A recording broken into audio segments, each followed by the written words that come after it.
Students, आज हम electrostatics का एक न्यू टॉपिक स्टार्ट करने वाले हैं जो है इलेक्ट्रिक फील्ड। इसके प्रीवियस लेक्चर में हमने पढ़ा था चार्ज डिस्ट्रीब्यूशन को पढ़ा था कि चार्ज डिस्ट्रीब्यूशन क्या होता है। ठीक है, अब हम पढ़ने जा रहे हैं कि इलेक्ट्रिक फील्ड का मीनिंग क्या है। आपका एक मेन टॉपिक जो स्टार्ट होने वाला है इस चैप्टर का, ठीक है, दैट इज़ इलेक्ट्रिक फील्ड। तो सबसे पहले इसको समझते हैं हम इलेक्ट्रिक फील्ड क्या होती है। इलेक्ट्रिक फील्ड जिसे यहाँ पे लिखा है ना फील्ड का मीनिंग क्या है। कोई भी एक चार्ज है, सपोज कोई एक हमने चार्ज लिया +Q एक चार्ज है, ठीक है। कोई भी चार्ज हो, सिस्टम ऑफ चार्जेस यानी कई सारे चार्ज हो या एक सिंगल चार्ज हो, उस चार्ज के अराउंड क्या होता है, एक स्पेस होता है, एक रीजन होता है जहाँ पे अगर आप किसी दूसरे चार्ज को लेकर के आओगे तो उस चार्ज पर क्या अप्लाई होगा, एक इलेक्ट्रोस्टैटिक फोर्स अप्लाई होगा। ठीक है, सपोज मैं किसी दूसरे चार्ज को, वो दूसरा जो चार्ज है वो कहता है Q0 है सपोज, है ना। मैं इस चार्ज को अगर इसकी इलेक्ट्रिक फील्ड के अंदर लेकर के आऊँगा तो क्या होगा, इस चार्ज पर यानी इस टेस्ट चार्ज पर, इसे क्या कहते हैं आप, टेस्ट चार्ज। और ये जो चार्ज होता है आपका +Q है ना, इसको बोलते हैं आप सोर्स चार्ज। तो इस चार्ज के अराउंड, जैसे कि एक मैग्नेट के अराउंड मैग्नेटिक फील्ड होती है ना, कि किसी दूसरे मैग्नेट को लेकर के आए तो फोर्स ऑफ अट्रैक्शन या रिपल्शन अप्लाई करता है, वैसे ही हर चार्ज के आसपास भी एक इलेक्ट्रिक फील्ड होती है कि उस फील्ड के अंदर अगर कोई दूसरा चार्ज आता है तो उस पर क्या अप्लाई होता है, इलेक्ट्रोस्टैटिक फोर्स अप्लाई होता है irrespective of the charge. Means तब कि अगर ये पॉजिटिव होगा तो इस पर रिपल्शन फोर्स लगेगा, अगर ये नेगेटिव होगा तो इस पर अट्रैक्टिव फोर्स लगेगा। ठीक है ना। तो this charge is called test charge and ये जो फील्ड है जिस चार्ज की सोर्स चार्ज। और इलेक्ट्रिक फील्ड को हम नोट करते हैं इसमें से वेक्टर क्वांटिटी होती है, इसलिए इसको लिखते हैं हम वेक्टर ई। अब देखिए, जैसे अगर ये टेस्ट चार्ज है Q0 है और अगर इसकी पोजीशन यहाँ है, सपोज कि यहाँ है इसकी पोजीशन Q0 की, और ये Q0 अगर नेगेटिव है तो इस पर क्या लगेगा, फोर्स ऑफ अट्रैक्शन, यानी फोर्स की डायरेक्शन ये हो जाएगी। और अगर पॉजिटिव होगा तो क्या हो जाएगी, फोर्स की डायरेक्शन उस तरफ हो जाएगी। ठीक है ना, क्योंकि रिपल्शन फोर्स लगेगा। तो फोर्स की डायरेक्शन अट्रैक्शन या रिपल्शन हो सकती है। ठीक है, उसी के अकॉर्डिंगली जो डायरेक्शन होगी फोर्स की, वही डायरेक्शन होगी इंटेंसिटी ऑफ इलेक्ट्रिक फील्ड की, या हम जिसको बोल सकते हैं इलेक्ट्रिक फील्ड। तो इलेक्ट्रिक फील्ड की डेफिनेशन क्या होगी, हम लिख सकते हैं कि the field or region around a point charge, around a point charge or system of charges,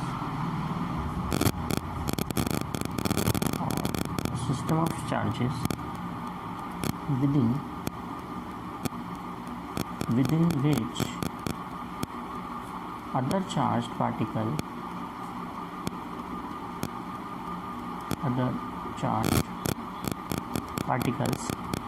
experience electrostatic force. Electrostatic force मतलब एक पॉइंट चार्ज या बहुत सारे चार्जेस का एक सिस्टम के अराउंड का एक reason, the field or region around, है ना, उसके आसपास का जो रीजन होता है उसी को हम क्या कहते हैं, इलेक्ट्रिक फील्ड कहते हैं। The field or region around the point charge or system of charges within which other charge particle experience electrostatic force is called electric. ठीक है, उसी को हम क्या कहते हैं, इलेक्ट्रिक फील्ड कहते हैं। ठीक है, अब इस इलेक्ट्रिक फील्ड के लिए हम फार्मूला निकाल लेते हैं। पहले हम एक पॉइंट चार्ज के लिए निकालते हैं फार्मूला कि इलेक्ट्रिक फील्ड की इंटेंसिटी क्या होगी due to a point charge. अब पहले जिसकी जो डेफिनेशन होती है, एक्चुअली इसकी जो मैग्नीट्यूड होता है ना, मैं यहाँ पे लिख देता हूँ कि it's magnitude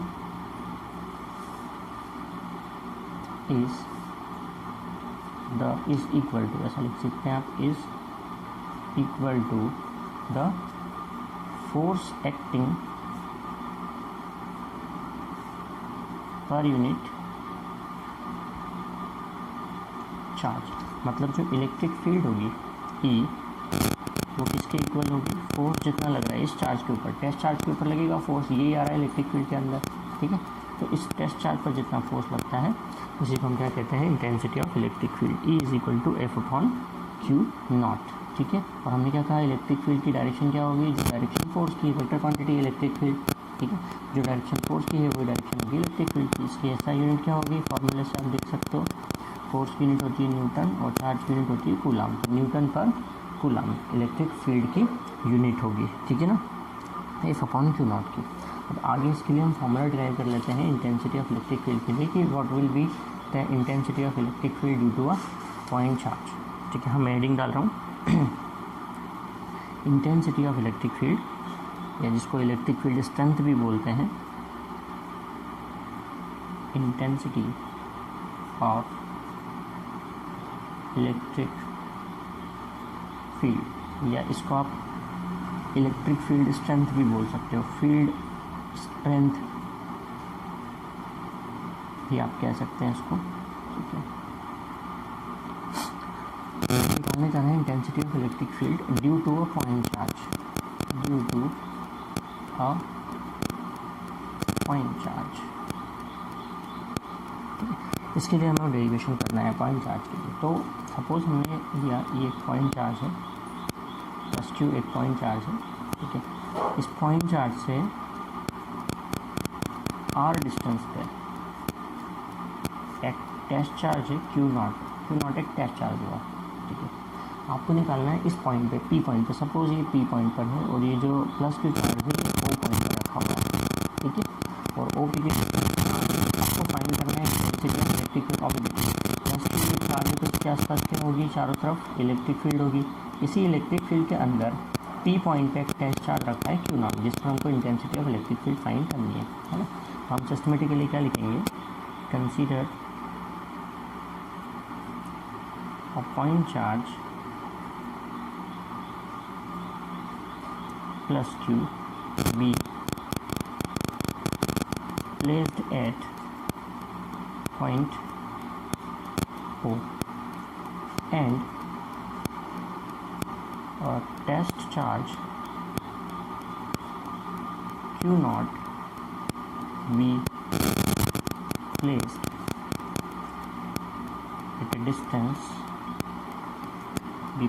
at a distance R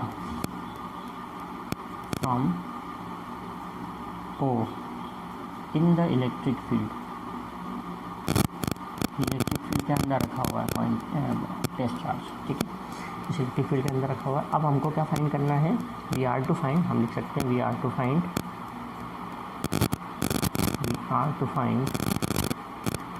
intensity of electric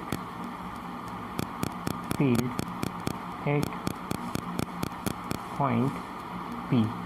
ठीक है, इस पर हमको intensity of electric field find करना है। तो पहले क्या निकालेंगे हम, देखिए अभी यहाँ पर अब आप ये जो Q और Q नॉट है इनके बीच में एक इलेक्ट्रोस्टैटिक फोर्स लगेगा। तो कूलॉम्स लॉ से उस इलेक्ट्रोस्टैटिक फोर्स की वैल्यू क्या होगी, तो bye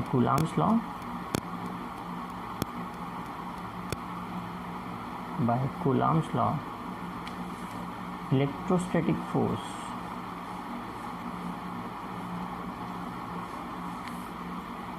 between Q and Q not is, वो फोर्स F कितना होगा, 1/4 pi epsilon not Q into Q not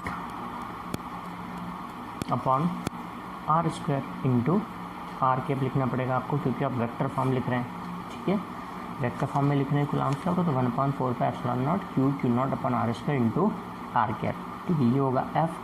अब आपको निकालना है अगर इलेक्ट्रिक फील्ड, सो देयरफॉर आप निकालेंगे intensity of electric field, intensity of electric field at point P। तो इंटेंसिटी ऑफ इलेक्ट्रिक फील्ड का फॉर्मूला क्या है, F अपॉन Q नॉट। ये रहा आपकी F की value, divided by Q not करेंगे आप, तो इंटेंसिटी ऑफ इलेक्ट्रिक फील्ड की वैल्यू क्या आएगी, 1/4 pi epsilon not Q upon R square R cap. This will be the formula of intensity of electric field throughout the electrostatic and current electricity. जहाँ भी use होता है हम ये फॉर्मूला अप्लाई करेंगे, E is equal to vector, E is equal to, ये vector form है इसका। अगर आपको मैग्नीट्यूड निकालना है तो आप आर कैप नहीं लिखेंगे, अगर आप केवल मैग्नीट्यूड ले रहे हैं तो आर कैप नहीं लिखेंगे। ठीक है, तो E का फार्मूला क्या आया, 1/4 pi epsilon not Q upon R square into R cap. अगर आपको इस आर कैप को, आप आर कैप का फार्मूला क्या होता है, R cap is equal to vector R upon R, है ना, यूनिट वेक्टर है ना, वो यूनिट वेक्टर है तो आप इसको लिख सकते हो वेक्टर आर अपॉन आर। तो अगर आप इसको वेक्टर आर अपॉन आर लिखते हो तो ये क्या हो जाएगा, आर क्यूब, और यहाँ हो जाएगा ये वेक्टर आर। ठीक है। तो इधर आप इस फॉर्म में भी लिख सकते हो, आप इस फॉर्म में भी लिख सकते हो। और मैंने कहा कि अगर आप मैग्नीट्यूड देखना चाहते हो केवल, है ना, ये तो उसका क्या हो गया, वेक्टर फॉर्म हो गया, है ना। अगर सिर्फ मैग्नीट्यूड के लिए देख रहे हैं आप, मैग्नीट्यूड वेक्टर नहीं ले रहे हैं, तो ई इक्वल टू आप क्या लिखेंगे, 1/4πε0 Q/r², ठीक है, न्यूटन पर कूलम। ये होती है unit intensity of electric field की। तो इंटेंसिटी ऑफ इलेक्ट्रिक फील्ड आपको समझ में आ गया, ठीक है। देखिए, एक को आप इसके कोऑर्डिनेट्स के फॉर्म में भी लिख सकते हो, formula in the form of coordinates. Coordinates के फॉर्म में कैसे, in the form of coordinates. Coordinates का मतलब क्या है, ये जो आप आर लिख रहे हो, आर वेक्टर आर क्या होता है, xi + yj + z के। सपोज पॉइंट आर के जो कोऑर्डिनेट्स हैं, जो पॉइंट आपका आर है वो x, y, z है, तो वेक्टर आर आप लिखेंगे xi yj z के, ठीक है। तो r² क्या होता है, r² क्या होता है, x² + y² + z² होता है, ठीक है। तो e को आप क्या लिख सकते हो, आप 1/4πε0 Q क्या, देखिए r³ है, तो r³ को आप क्या लिखें, x² + y² + z², ये तो r² है, ठीक है। आपको लिखना है क्या है, r³, तो अब टू दी पावर क्या हो जाएगा, 3/2 इंटू वेक्टर आर, यानी xi + yj + z के, ठीक है। कोऑर्डिनेट्स के फॉर्म में आप इस तरह से लिख सकते हैं इंटेंसिटी ऑफ इलेक्ट्रिक फील्ड को, ठीक है। अब इसको थोड़ा सा आगे बढ़े हम देखें, तो अगर कई सारे चार्जेस हैं, जैसे सिस्टम ऑफ चार्जेस, बहुत सारे चार्जेस है, ये तो हमने एक सिंगल पॉइंट के लिए निकाला, ठीक है। अगर बहुत सारे चार्जेस डिस्ट्रीब्यूटेड है किसी इलेक्ट्रिक फील्ड में, यहीं पे हम साथ में लिख रहे हैं, electric field due to discrete distribution. मैंने आपको डिस्ट्रीब्यूशन लास्ट लेक्चर में बताया था क्या होता है। डिस्क्रीट डिस्ट्रीब्यूशन मतलब किसी भी फील्ड में किसी भी तरह से चार्जेस क्या हो, डिस्ट्रीब्यूटेड हो, मतलब यूनिफॉर्मली डिस्ट्रीब्यूटेड ना हो, कैसे भी डिस्ट्रीब्यूटेड है ज़िगज़ैग डायरेक्शन में, उसको आप बोलते हैं discrete distribution. Electric field due to discrete distribution of charge, वो क्या हो जाएगा, इन सारी जितने पॉइंट चार्जेस हैं उन सब का वेक्टर सम, यानी आप क्या होगा, E1 + E2 + E3 and so on, ठीक है। यानी कि आप इसको ऐसा लिख सकते हैं, 1/4πε0 तो कॉमन आ जाएगा, सभी में आएगा, ठीक है। 1/4πε0, और मेन फार्मूला क्या आता है आपका, Q/r² इंटू r², ठीक है। तो QI, यानी कि आप अगर कई सारे चार्जेस ले रहे हैं तो कितना होगा, ये QI, यहाँ पे लगा दीजिए सिग्मा, QI/r, जिस पॉइंट पर निकालना चाह रहे हैं आप, जैसे P पॉइंट पर निकालना चाह रहे हैं तो RIP² into RIP cap. P point पर निकालना चाह रहे हैं, अगर सपोज फोर चार्जेस है ना, तो क्या होगा, R1P, R2P, R3P। P वो पॉइंट है जिस पॉइंट पर आप intensity of electric field find करना चाह रहे हो, जहाँ पे टैच चार्ज रखा हुआ है, ठीक है। तो ये होगी electric field due to discrete distribution of charges, means system of charges, ठीक है ना। अब ये जो इलेक्ट्रिक फील्ड होती है, हमने जो पढ़ी अभी, इलेक्ट्रिक फील्ड का मतलब आपने क्या पढ़ा कि एक पॉइंट चार्ज के अराउंड एक फील्ड होती है, जहाँ पर अगर कोई दूसरा पॉइंट चार्ज हम लेके आएँ तो क्या करता है, वो कुछ फोर्स अप्लाई, कुछ फोर्स एक्सपीरियंस करता है, ठीक है। अब कुछ पॉइंट्स ध्यान में रखने वाले बात है। अब वो पॉइंट्स क्या हैं, जैसे कि ई क्या है, वेक्टर क्वांटिटी है, ठीक है। इलेक्ट्रिक फील्ड एक वेक्टर क्वांटिटी है। दूसरा, इलेक्ट्रिक फील्ड की जो डायरेक्शन होगी वो फोर्स की डायरेक्शन की तरफ होगी जिस डायरेक्शन में फोर्स लगता है ना। लेकिन कुछ और भी पॉइंट्स हैं जो आपको नोट करना है।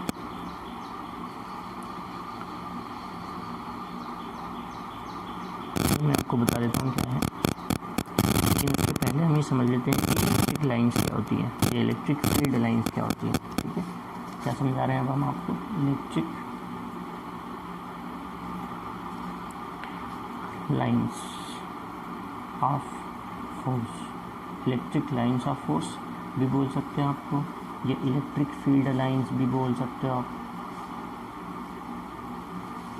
Electric field lines. ये क्या होती हैं कि सपोज कोई एक पॉइंट चार्ज है, हमने कहा कि इस पॉइंट चार्ज के आसपास क्या होती है, इलेक्ट्रिक फील्ड होती है, जिसमें अगर कोई दूसरा पॉइंट चार्ज आया तो क्या करता है, वो फोर्स ऑफ अट्रैक्शन या रिपल्शन एक्सपीरियंस करता है।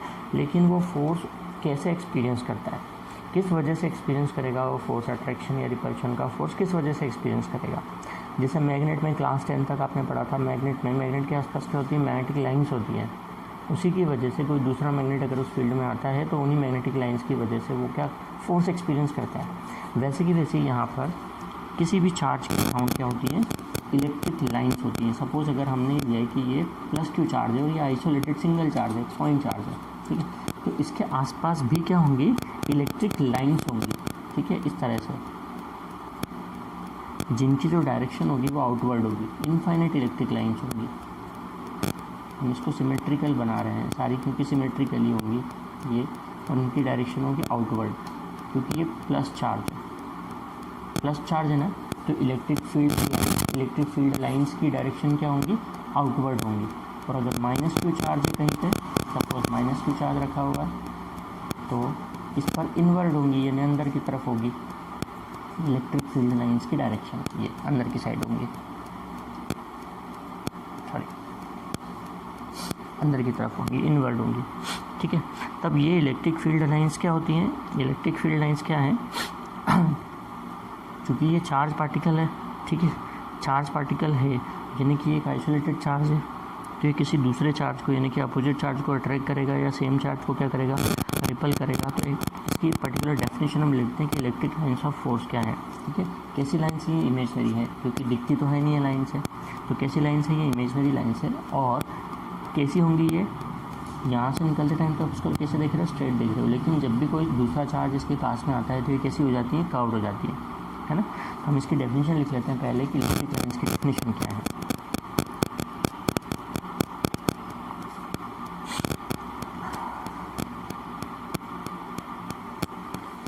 आप ऐसा लिख सकते हैं, electric lines of force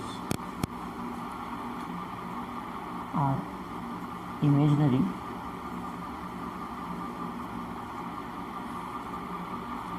straight or curved path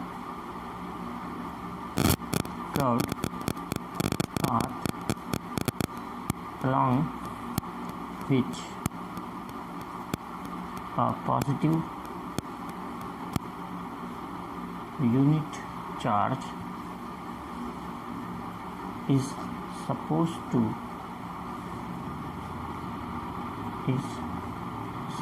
to move when free to do so in an electric field,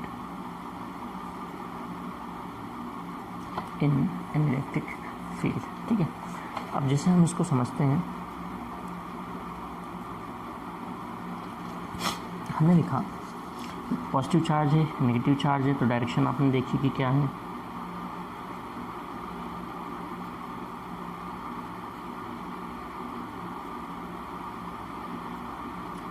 अगर कोई एक पॉजिटिव चार्ज के पास में कोई दूसरा नेगेटिव चार्ज है, ठीक है, तो इस पॉजिटिव चार्ज से निकलने वाली, हमने बताया फील्ड लाइंस की डायरेक्शन कैसी होती है, आउटवर्ड होती हैं। लेकिन ये माइनस चार्ज इसके पास में अगर रखा हुआ है, ठीक है, पॉइंट चार्ज, तो फील्ड लाइन की डायरेक्शन कैसी हो जाएंगी, ऐसी हो जाएंगी।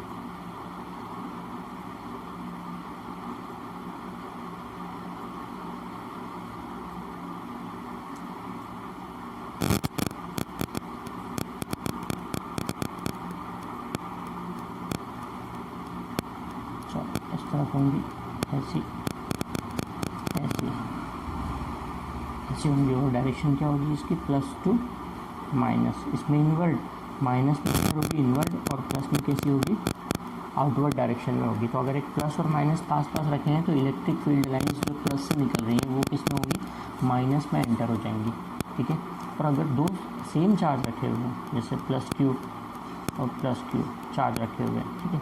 तो फिर इलेक्ट्रिक फील्ड लाइंस की डायरेक्शन कैसी हो जाएंगी, ऐसी, क्योंकि रिपल्शन फोर्स लगेगा दोनों से, इलेक्ट्रिक फील्ड लाइंस क्या होगी, बाहर की साइड निकलेंगी, है ना।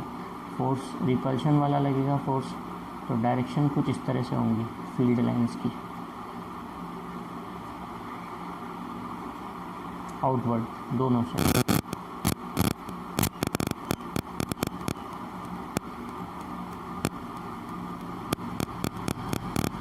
दोनों से आउटवर्ड डायरेक्शन में होगी, ठीक है।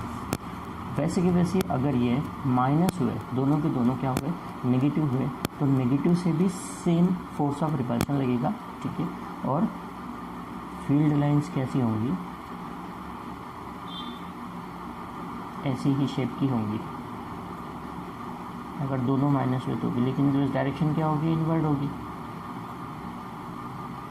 डायरेक्शन होगी इनवर्ड, ठीक है। अगर अपोजिट चार्जेस हुए हैं तो अट्रैक्ट हो जाएगा, अट्रैक्शन होगा, यानी कि फील्ड लाइंस प्लस से निकलेंगी, माइनस में एंटर होंगी। लेकिन अगर ये लाइट चार्जेस हुए हैं तो फिर रिपल्शन फोर्स लगता है, यानी कि ये मिलेंगी नहीं, जबकि क्या होंगी, एक दूसरे को रिपल करेंगी, ठीक है। तो हम क्या क्या इसमें नोटिस कर रहे हैं, यानी कि हम प्रॉपर्टीज़ पढ़ेंगे आगे, प्रॉपर्टीज़ क्या होंगी इलेक्ट्रिक फील्ड लाइंस की। तो आप क्या नोटिस कर रहे हो कि जो पॉइंट चार्ज है उसके अराउंड ये जो लाइंस होती है कैसी होती है, बहुत डेंस होती है, यानी बहुत ज़्यादा नंबर ऑफ लाइंस होती हैं, डेंस होती हैं एक दूसरे से। लेकिन जैसे जैसे ये दूर जाती जाती हैं पॉइंट चार्ज से, ये फैलती जाती हैं, स्प्रेड आउट होती जाती हैं, है ना, और प्लस से निकलती हैं और माइनस में एंटर होती हैं। एंड ये क्या शो करती हैं, हमने जैसे यहाँ डेफिनेशन लिखी थी ऊपर इलेक्ट्रिक फील्ड लाइंस की, कि ये लाइंस कैसी है, इमेजिनरी लाइंस है। एक्चुअली ये पाथ है जिस पर एक पॉजिटिव चार्ज क्या कर सकता है, मूव कर सकता है, अगर उसे फ्री कर दिया जाए मूव करने के लिए तो। मतलब एक्चुअली ये सब इमेजिनेशन है ना। ये क्या बताता है, ये पाथ वो पाथ बताता है कि आप ये मान के चलते हैं कि प्लस चार्ज इस पर चलते हुए किसमें, माइनस की तरफ अट्रैक्ट होता है, ठीक है। तो इलेक्ट्रिक फील्ड लाइंस क्या हैं, जैसे कई सारी लाइंस निकलती हैं, एक सिंगल चार्ज से बहुत सारी लाइंस निकलती हैं, तो उस लाइन पर जब आप एक टेंजेंट ड्रॉ करते हो तो वो क्या बताता है, वो बताता है डायरेक्शन किसकी, इलेक्ट्रिक फील्ड की डायरेक्शन। जैसे हमने बताया था इसके जस्ट पहले वाले अपन ने निकाला, इलेक्ट्रिक फील्ड निकाला, इंटेंसिटी ऑफ इलेक्ट्रिक फील्ड निकाला, तो क्या बताया आपको कि इसके अराउंड एक फील्ड है, इलेक्ट्रिक फील्ड बोलते हैं हम जिसको, कि कोई पॉइंट चार्ज उसके अंदर आएगा तो वो क्या अप्लाई करेगा, उस पर फोर्स अप्लाई करेगा, यानी जिस डायरेक्शन में वो फोर्स अप्लाई करते हैं वही डायरेक्शन होती है इलेक्ट्रिक फील्ड की, है ना। तो अब अगर ये लाइन है और इस लाइन पर आपने टेंजेंट ड्रॉ करी तो टेंजेंट की डायरेक्शन ऐसी होगी, मतलब इस पॉइंट पर इलेक्ट्रिक फील्ड की डायरेक्शन क्या होगी, ऐसी होगी।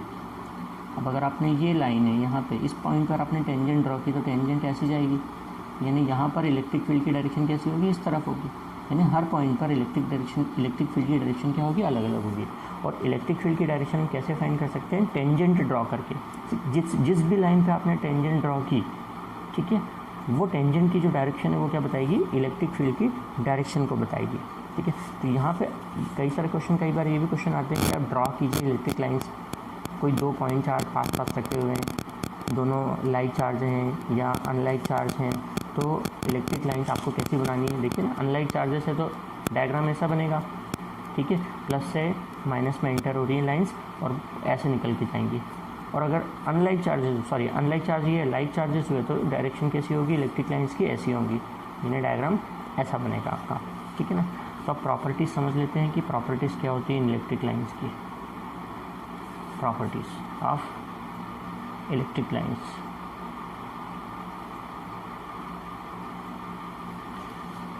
Properties of electric lines, properties क्या हैं, मैं इसको बड़े शॉर्ट में बताता हूँ आपको। नंबर 1 क्या प्रॉपर्टी है कि अगर आप किसी इलेक्ट्रिक लाइन पर टेंजेंट ड्रॉ करते हैं, ठीक है, tangent at any point on the electric line shows the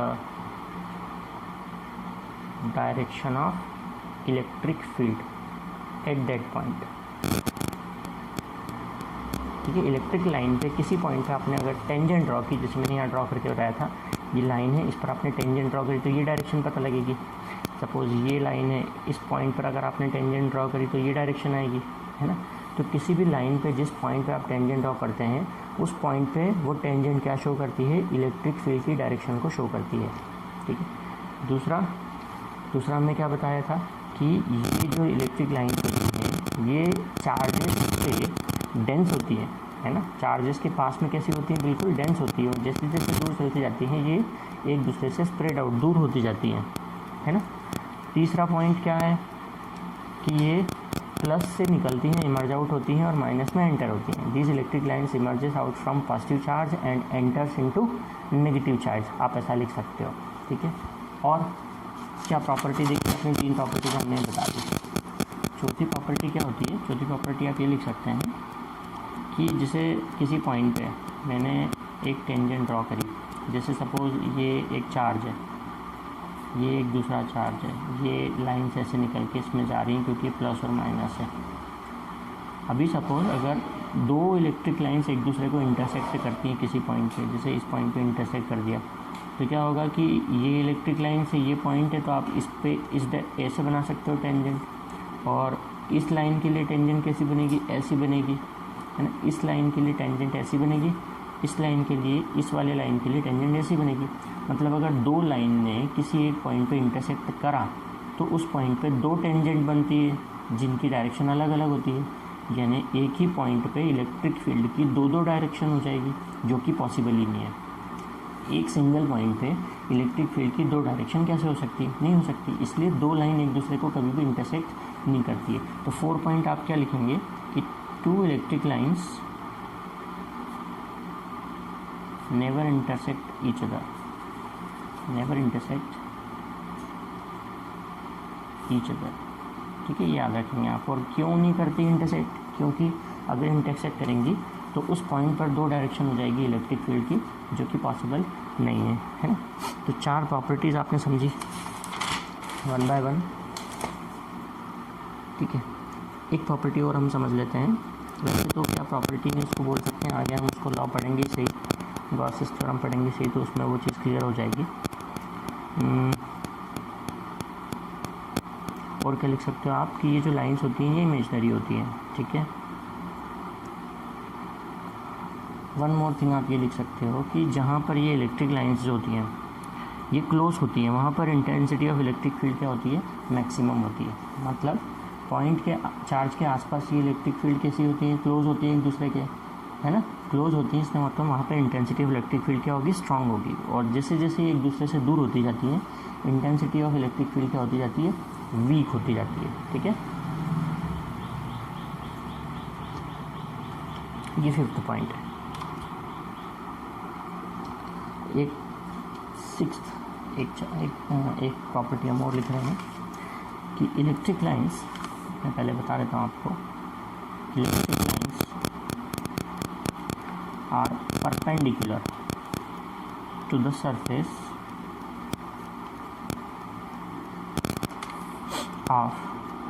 of positively और negatively charged body। मतलब ये होता है कि कोई भी चार्ज बॉडी है, सपोज ये पेन ही है, ठीक है, ये चार्ज बॉडी है, तो इस चार्ज बॉडी से जितनी इलेक्ट्रिक लाइंस निकलती हैं वो सरफेस के परपेंडिकुलर निकलती हैं, ठीक है। जो सरफेस होगा, जैसे इसका सरफेस गोल है ना, तो सरफेस से जैसे यहाँ है तो इससे परपेंडिकुलर निकलेगी, यहाँ है तो इससे परपेंडिकुलर निकलेगी, तो सरफेस के परपेंडिकुलरली निकलती हैं इलेक्ट्रिक लाइंस, ठीक है। चार्ज बॉडी के जैसा भी सरफेस हो, अगर ये फ्लैट है तो इससे कैसे निकलेंगी, परपेंडिकुलरली निकलेंगी, तो यानी सारी लाइंस आपस में कैसी हो जाएंगी, पैरेलल हो जाएंगी, ठीक है, समझ गए। ये थी आपकी लास्ट प्रॉपर्टी इलेक्ट्रिक लाइंस की, है ना।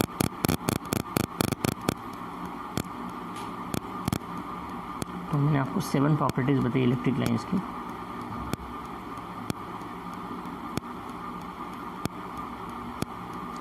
एक प्रॉपर्टी और पढ़ लीजिए, आपकी इम्पॉर्टेंट है, मतलब थोड़ा सा एक्स्ट्रा है।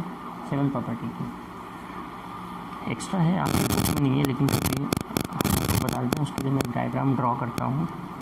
सपोज़ ये एक पॉजिटिवली चार्ज प्लेट है, प्लस चार्ज इस पर, ये भी एक प्लेट है, ये 2 प्लेट्स थी। अब इन 2 प्लेट के बीच में कोई कंडक्टर हमने यहाँ पे रख दिया, ये कोई एक कंडक्टर है, ये क्या है, कंडक्टर है, इंसुलेटर नहीं है, ये कंडक्टर है। सॉलिड या हॉलो कैसा भी हो सकता है ये कंडक्टर, ठीक है। ये पॉजिटिवली चार्ज है, इलेक्ट्रिक फील्ड पर ई है सपोज, है ना। तो चूंकि ये कंडक्टर है, ये पॉजिटिव चार्ज है, इलेक्ट्रिक लाइंस निकलती हैं तो कैसे निकलती हैं, इस तरीके से निकलती हैं इलेक्ट्रिक लाइंस। और ये नेगेटिवली चार्ज है, ये प्लेट नेगेटिवली चार्ज है, तो इलेक्ट्रिक लाइंस प्लस से निकलेंगी और क्या होंगी, माइनस में एंटर होंगी, है ना, माइनस में एंटर होंगी। तो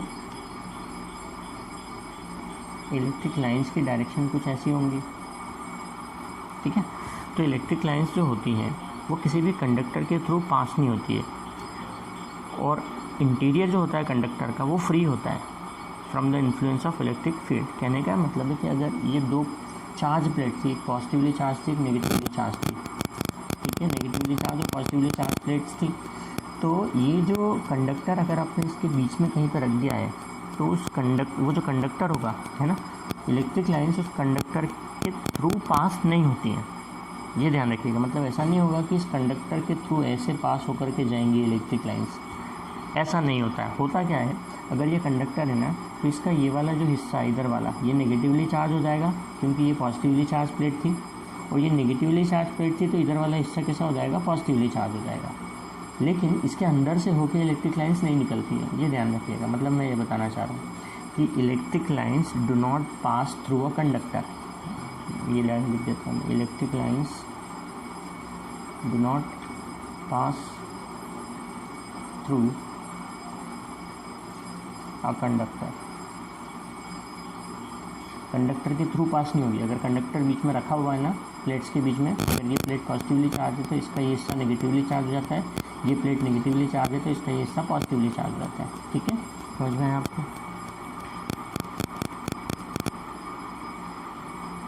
ये आपने समझा कि कंडक्टर के थ्रू पास नहीं होती है, लेकिन इंसुलेटर के थ्रू क्या होती है, इलेक्ट्रिक लाइंस पास होती हैं। एक पॉइंट आप ये भी लिखिएगा कि इलेक्ट्रिक लाइंस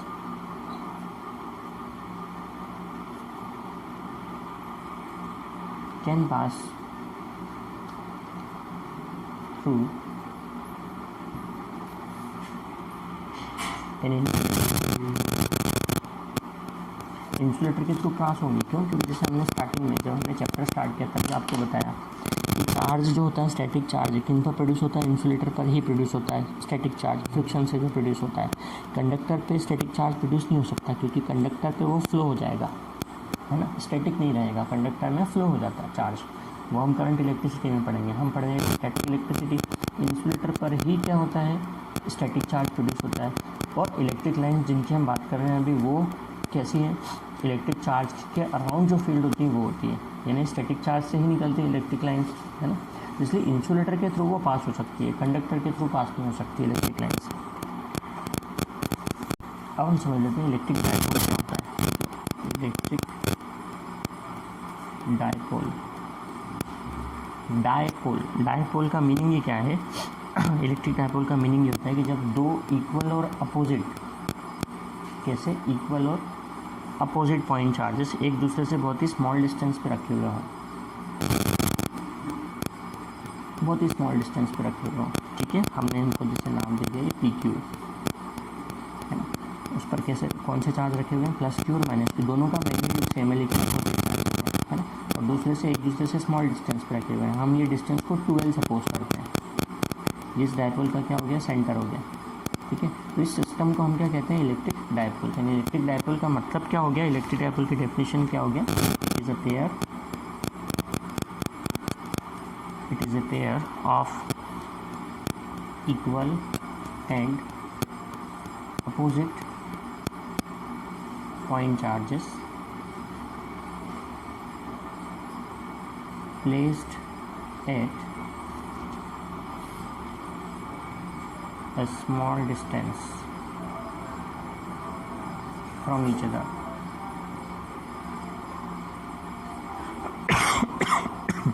तो इस पेयर को आप क्या कहते हो, इलेक्ट्रिक डायपोल। और इस डायपोल के मूवमेंट को बोलते हैं electric dipole movement. Electric dipole movement कैसे फाइंड करते हैं हम, एक्चुअली डायपोल मूवमेंट कैसे फाइंड करते हैं, डायपोल मूवमेंट को हम डिनोट करते हैं P से। और डायपोल मूवमेंट क्या होता है, magnitude of a charge into length of the dipole, यानी Q इंटू 2L। ये क्या होता है आपका डायपोल मूवमेंट। क्या बोलोगे आप इसको, डायपोल मूवमेंट। डायपोल मोमेंट की डेफिनेशन क्या हो गई? It is the product of magnitude of a charge and the distance between two charges या length of dipole. 12 is the length of dipole. Q क्या होता है उसका? क्यू होता है मैग्नीट्यूड चार्ज का। लेकिन ये जो डायपोल मोमेंट होता है ये वेक्टर क्वांटिटी होती है, ठीक है। और डायपोल मोमेंट की जो डायरेक्शन होती है मैं आपको बता दूं, डायपोल मोमेंट की डायरेक्शन माइनस से प्लस की तरफ होती है, ठीक है। मैं आपको यहाँ बताता हूँ, जैसे अगर ये माइनस क्यू चार्ज है और ये प्लस क्यू चार्ज है ना, तो पी की जो डायरेक्शन होगी वो ये होगी, माइनस से प्लस की तरफ। अब ये देखिए, ये माइनस इधर है, प्लस इधर है, तो डायपोल की डायपोल मोमेंट की डायरेक्शन किधर होगी? इस तरफ होगी, लेफ्ट हैंड की डायरेक्शन में होगी। प्लस इधर है, माइनस इधर है ना, तो डायपोल की मोमेंट की डायरेक्शन किधर होगी? राइट हैंड साइड की तरफ होगी। जिधर भी होगी आप यहाँ पे लिख लीजिएगा कि डायरेक्शन ऑफ पी, पी यानी dipole moment, direction of P is from minus Q two plus Q, ये डायरेक्शन होती है ना। और इसकी यूनिट क्या हो जाएगी? क्यू यानी कि कूलाम और एल यानी कि मीटर, यानी कूलाम मीटर। ऐसा यूनिट हो जाएगी कूलाम मीटर, ऐसा यूनिट इज कूलाम मीटर। ये डायपोल मोमेंट की ऐसा यूनिट हो गई, डायपोल मोमेंट का फॉर्मूला हो गया, ठीक है। अब डायपोल मोमेंट अगर किसी इलेक्ट्रिक फील्ड में रखा है तो उस पर फोर्स कितना लगेगा, पहले हम हाथों हाथ वो भी निकाल लेते हैं, फिर उसके आगे इसके एप्लीकेशंस करेंगे इलेक्ट्रिक फील्ड के अंदर, ठीक है।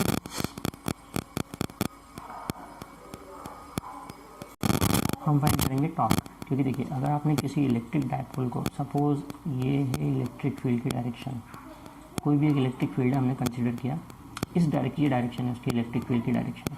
अब आपने उस डायपोल को क्या रख दिया? इलेक्ट्रिक फील्ड के अंदर रख दिया। डायपोल का मतलब मैंने आपको क्या बताया? पेयर है ना। अब कोई डायपोल है, अगर आपने उस डायपोल का मतलब है वो जो पेयर है ना, प्लस क्यू और माइनस क्यू का, है ना, ऐसा एक पेयर है जिनके बीच की डिस्टेंस फिक्स है, प्लस क्यू और माइनस क्यू के बीच की डिस्टेंस फिक्स है। तो अगर आपने उस पेयर को किसी इलेक्ट्रिक फील्ड में रखा तो क्या होगा? प्लस क्यू के ऊपर इंटेंसिटी ऑफ इलेक्ट्रिक फील्ड यानी इलेक्ट्रिक फील्ड की डायरेक्शन में फोर्स लगेगा इधर ऐसे, और वैसे ही माइनस क्यू पे अपोजिट डायरेक्शन में फोर्स लगेगा। यानी कि अगर आपने किसी डायपोल को इलेक्ट्रिक फील्ड में रखा है, कैसे भी रखा है, तो वो ऐसे घूम जाएगा, ऑटोमेटिकली घूम जाएगा। क्यों घूम जाएगा?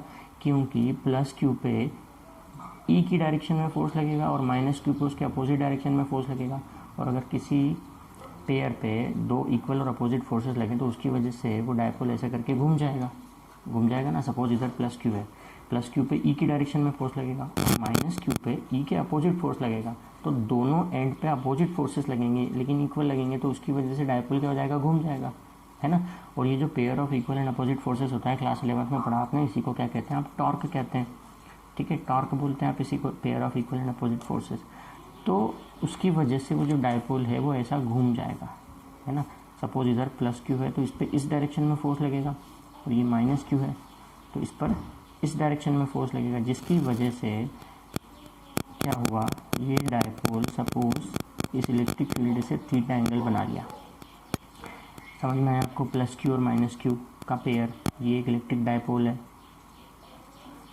इसको किसी इलेक्ट्रिक फील्ड में आपने रख दिया तो प्लस क्यू इलेक्ट्रिक फील्ड की डायरेक्शन में अलाइन हो जाएगा और माइनस क्यू उसके अपोजिट डायरेक्शन में, तो उसकी वजह से ये डायपोल जैसा भी रखा होगा उसकी वजह से ऐसा घूम जाएगा।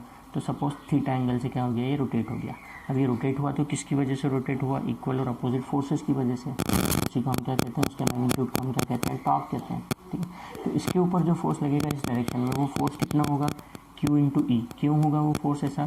क्योंकि आपको हमने ई का फार्मूला बताया। ई का फार्मूला क्या होता है? E is equal to F upon Q होता है, पर यूनिट चार्ज पर इलेक्ट्रिक फील्ड। तो फोर्स इक्वल टू क्या हो जाएगा यहाँ से? Q इंटू ई, यानी इस प्लस क्यू पर कितना फोर्स लगेगा? Q इंटू ई। वैसे इस माइनस क्यू पे कितना फोर्स लगेगा? माइनस क्यू इंटू ई फोर्स लगेगा, ठीक है। क्यू ई फोर्स लग रहा है मतलब दोनों पे। अब ये दो इमेजनरी लाइन हमने ड्रॉ कर ली, ऐसे करके इमेजनरी लाइन ड्रॉ कर ली। इस पॉइंट को हमने नाम दे दिया ओ। ये आपका पी क्यू क्या था? इलेक्ट्रिक डायपोल था। पी क्यू आपका इलेक्ट्रिक डायपोल था। अब आपको टॉर्क निकालना है, तो टॉर्क क्या होता है? टॉर्क का फार्मूला जो आप क्लास 11th में आपने पढ़ा है, ये होता है force into perpendicular distance between forces, है ना। Force into perpendicular distance between forces. तो फोर्स कितना लग रहा है? कोई भी एक फोर्स का मैग्नीट्यूड, फोर्स लग रहा है क्यू ई, और परपेंडिकुलर डिस्टेंस क्या है फोर्सेस के बीच का? ये है ओ पी। क्या डिस्टेंस है? ओ पी है, ठीक है ना। अब देखो जैसे ये एंगल थीटा है तो ये एंगल पे क्या होगा, थीटा होगा। तो इस ट्रायंगल में हम किस ट्रायंगल में पी ओ क्यू में साइन थीटा लगाएं तो परपेंडिकुलर अपन हाइपोटेनस, परपेंडिकुलर होगा ओ पी अपन हाइपोटेनस होगा पी क्यू, यानी यहाँ से ओ पी की वैल्यू कितनी होगी पी क्यू साइन थीटा। और पी क्यू क्या है, length of dipole. P Q क्या है, लेंथ ऑफ डायपोल। डायपोल की लेंथ आप कंसिडर करते हो 2L, तो ओ पी इक्वल टू कितना हो गया 2L साइन थीटा, ठीक है। डायपोल की लेंथ होती है 2L। 12 हम अपनी कन्वीनियंस के लिए इसको लेते हैं 12, क्योंकि जब हाफ करना रहे तो हम इसको L ले सकें इसलिए। तो टॉर्क कितना आ गया, torque Q into E into 2L sine theta, है ना। और Q इंटू 12 क्या था, डायपोल मूवमेंट है। देखिए P से रिप्रेजेंट करते हैं Q इंटू 12 को। तो आप यहाँ पे Q इंटू 12 को किससे रिप्लेस कर सकते हो, P से।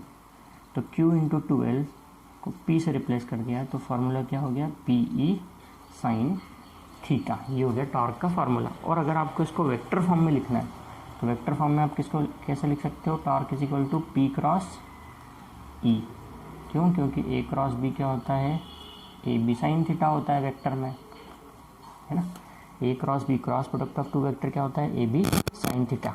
तो इसे आप लिख सकते हो P क्रॉस E, टॉर्क को वेक्टर फॉर्म में। तो ये क्या था, हमने फाइंड कर लिया कि अगर कोई डायपोल, इलेक्ट्रिक डायपोल किसी इलेक्ट्रिक फील्ड में रखा हुआ है तो उस पर कितना टॉर्क लगेगा उसका मैग्नीट्यूड हम फाइंड कर सकते हैं, क्योंकि डेरिवेशन करके हमने क्या निकाला, PE साइन थीटा। ये भी एक इंपॉर्टेंट डेरिवेशन है टॉर्क का, ठीक है। अब नेक्स्ट लेक्चर में हम पढ़ेंगे कि ये जो इलेक्ट्रिक डायपोल है, इस इलेक्ट्रिक डायपोल की इंटेंसिटी कितनी होगी, इस इलेक्ट्रिक डायपोल की, अगर ये किसी फील्ड में रखा हुआ है, एक्सियल पोजीशन में रखा हुआ है या इक्वेटोरियल पोजीशन में रखा हुआ है, ठीक है। तो इंटेंसिटी ऑफ इलेक्ट्रिक फील्ड हम किसी पॉइंट पे फाइंड करेंगे due to this electric dipole, है ना, नेक्स्ट लेक्चर में। और वो डेरिवेशंस इंपॉर्टेंट डेरिवेशंस है, तो नेक्स्ट लेक्चर मिस मत कीजिएगा। Okay, thank you.